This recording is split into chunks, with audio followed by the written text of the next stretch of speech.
In this video, we'll prove the continuity equation from Maxwell equation.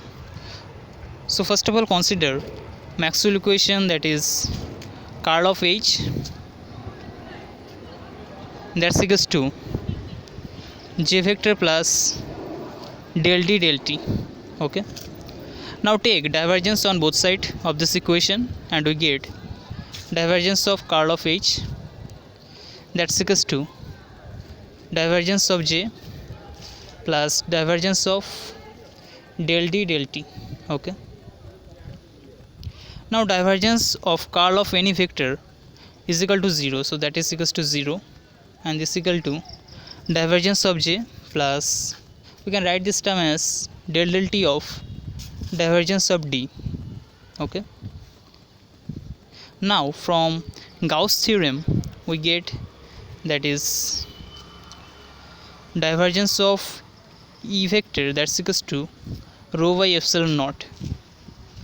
Now we know that displacement vector D equals to epsilon naught E, and from this E vector equal to D vector by epsilon naught.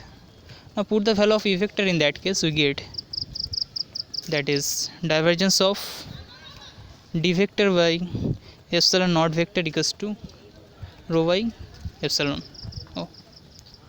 Now epsilon naught is a constant, so it get out of the divergence, and remaining divergence of D equals to rho by epsilon naught. Now epsilon naught cancelled out on both sides, so remaining divergence of D, that's equals to rho. Now we have to put the value of divergence of D in that case. So from this equation we get 0 equals to divergence of J plus del del T of value of divergence of D, that is rho.